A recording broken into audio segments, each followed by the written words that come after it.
नमस्कार, आप देख रहे हैं टाइम्स मीडिया और आपके साथ मैं हूं सोनल शर्मा। आरबीआई पिछले 3 बार से लगातार रेपो रेट में कटौती कर रहे हैं, लेकिन हमारी बैंक्स की नींद अब जाकर के खुली है कि उन्हें भी अपने इंटरेस्ट रेट में कमी करनी चाहिए। इसकी शुरुआत की है एसबीआई ने, जिसने करीब 0.50% तक की इंटरेस्ट रेट में कमी की है। इसके अलावा कई सारे और बैंक जैसे bank of India, bank of Baroda, HDFC bank जैसे और भी कई बैंक है जिन्होंने ये अनाउंसमेंट कर दिया है कि वो भी अपने इंटरेस्ट रेट में कमी कर रहे हैं। अगर आपको अभी भी अपनी ईएमआई बढ़ी हुई देनी पड़ रही है तो सबसे पहले ये चेक करिए कि आपकी ईएमआई फिक्स रेट पर है या फ्लोटिंग रेट पर है।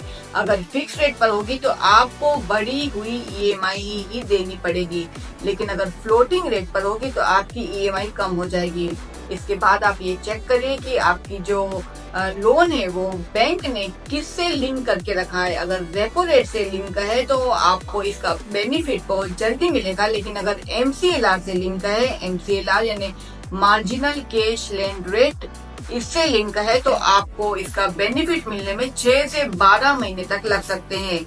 लेकिन अगर आप चाहते हैं कि आपका जो बैंक है वो आपका लोन को रेपो रेट से लिंक कर दे तो इसका आवेदन आप अपने बैंक को दे सकते हैं।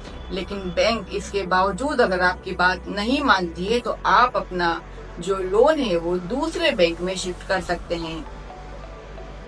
जानते हैं अब क्या रहा पूरे हफ्ते बाजारों का हाल। शुरुआत करेंगे बड़ी खबर के साथ। जैसा पिछले हफ्ते हमने आपको बताया था कि जियो फाइनेंशियल सर्विसेज बहुत जल्दी भारत के म्यूचुअल फंड मार्केट में उतरने वाली है और इसका साथ देने वाली जो कंपनी है वो है ब्लैक रॉक, जो कि दुनिया की नंबर 1 असेट मैनेजमेंट फर्म है। इसकी एक्सपर्टीज है दुनिया के बड़े बड़े क्लाइंट्स का फंड मैनेज करने में। इसके अलावा जो जियो फाइनेंस सर्विसेज है इसकी एक्सपर्टाइज है डिजिटल मार्केट में। और इन दोनों कंपनीज की जो नजर है वो भारत के 70 लाख करोड़ के म्यूचुअल फंड के मार्केट पर है। जियो फाइनेंस कंपनी का कहना है कि शुरुआत में वो लो कॉस्ट फंड लॉन्च करेंगे, जैसे money market fund, liquid fund जैसे कुछ फंड्स रहेंगे जो लो कॉस्ट के रहेंगे। इसके जो रिस्पॉन्स मिलेगा इसको देखने के बाद ही वो भारत में और दूसरे फंड्स लॉन्च करेंगे। इसके अलावा जो ब्लैक रॉक कंपनी है वो अपने साथ एक ऐप लेकर के आ रही है जिसका नाम रहेगा अलादीन। इस ऐप के जरिए कोई भी म्यूचुअल फंड इन्वेस्टर किसी भी समय अपने फंड की रियल टाइम वैल्यू पता कर सकेगा। इसके अलावा फ्यूचर में इसकी क्या रिस्क रहेगी, फ्यूचर में इसका क्या परफॉर्मेंस रहेगा, इसका पता भी वो इस ऐप के जरिए लगा सकेगा। आशा करते हैं कि भारतीय म्यूचुअल फंड इन्वेस्टर्स के लिए इन दोनों बड़ी कंपनीज का जो एक एसोसिएशन होने जा रहा है वो एक बड़ी अपॉर्चुनिटी साबित होगा। चलते हैं दूसरी बड़ी खबर की तरफ। भारत में पहली बार एक डोमेस्टिक क्रूज कंपनी अपना आईपीओ लेकर के आ रही है। इसकी मंजूरी उसे सेबी से मिल चुकी है और इसकी आईपीओ की साइज रहेगी करीब 750 करोड़ रुपए की।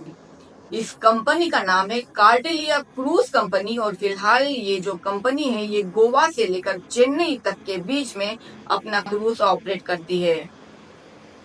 जानते हैं अब बाजारों के हाल। इस हफ्ते बाजारों में शानदार परफॉर्मेंस दिखाई दिया। मानसून जहां देश में आया वहीं हरियाली हमें शेयर बाजारों में दिखाई दी।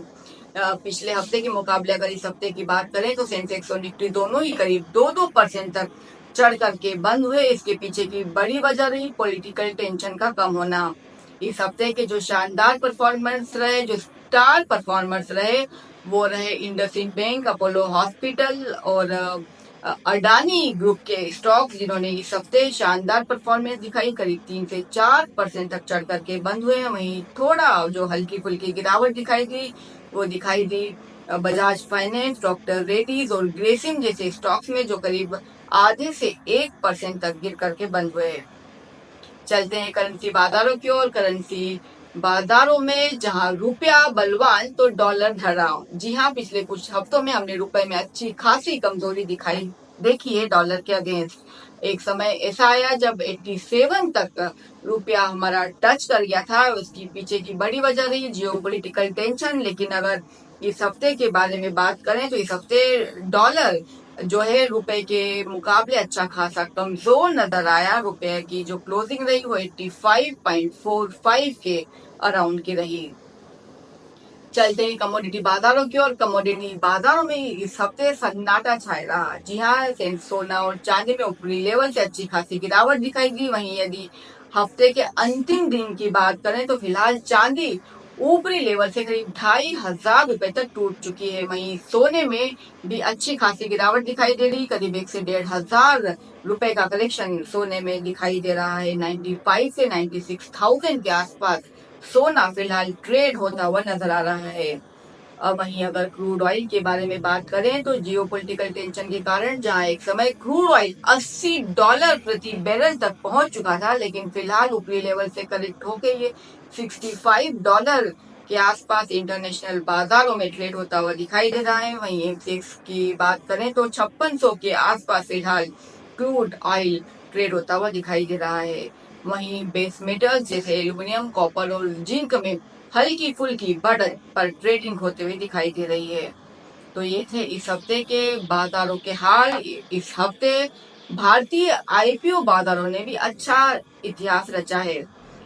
भारत का second largest IPO HDB finance का इस हफ्ते लॉन्च हुआ। इसकी जो आईपीओ साइज है वो करीब 12,000 करोड़ की है और इसकी जो प्राइस बैंड है वो करीब 700 से 740 के बीच का है। तो जाते जाते हम आपके लिए एक छोटा सा क्वेश्चन छोड़ करके जा रहे हैं। आप इस आईपीओ को कहाँ लिस्ट होता हुआ देख रहे हैं? ये जो आईपीओ है इसकी अच्छी खासी 25 से 50% तक बढ़ोतरी होकर के इसकी लिस्टिंग होगी या कॉस्ट के आसपास ये लिस्ट होता हुआ नजर आएगा? इसका जवाब हमें कमेंट सेक्शन में कमेंट करके जरूर दें और बाकी खबरों के लिए देखते रहिए टाइम्स मीडिया। नमस्कार।